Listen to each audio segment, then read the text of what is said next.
Well, I've been in this position a number of times, usually where I'm advising the purchaser. And what I'd say is that there's going to be a degree of uncertainty no matter which way you go.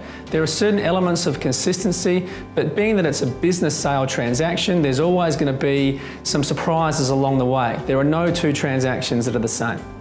So in a first meeting that I have with a potential purchaser, I spend quite a bit of time trying to understand what it is they're actually buying. They usually come in and say, I'm buying a practice, but I really want more information than that. I want to know things like, are you buying assets, shares or units? Is there a property transaction involved for the premises? Who owns the premises if you're not going to buy them? Are you expected then to enter a lease, and what's the rate for the lease? What about the approximate breakdown between tangible assets like plant and equipment and intangible assets like goodwill? And what about the transitional arrangements between an old owner and you as the new owner? So ideally, the purchaser knows the answers to as many of these questions as possible before they enter the transaction phase.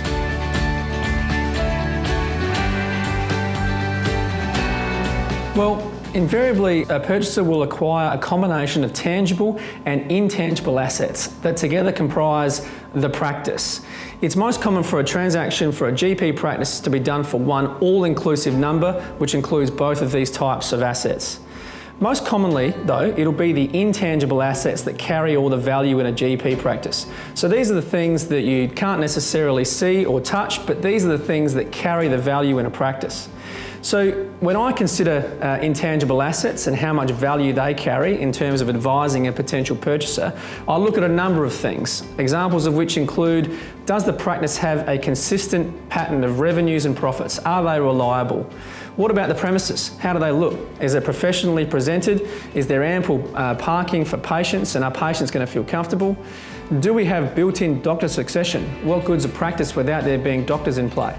Is there a strong practice manager and support staff? Does the practice look good in terms of its branding and practice marketing? There's lots of other things to assess from an intangible perspective, but those are some of the main things that I see that do tend to carry value for a purchaser.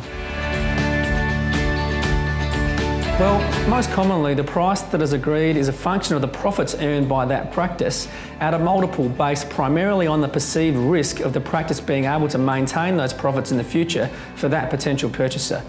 So essentially, a two-step process. One, calculate the profits of the practice after any adjustments to try and restate the profits for how they look for the new purchaser when they move into the practice.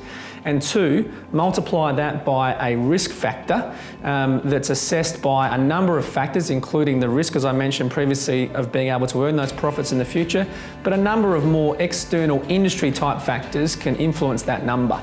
Typically, it's 3 to 5 in terms of what I've seen. And this is obviously the biggest variable in this process, but it can be influenced by a number of other outside factors that have got nothing to do with the practice other than potentially how many people are you competing against to buy that practice, a bit like buying a home.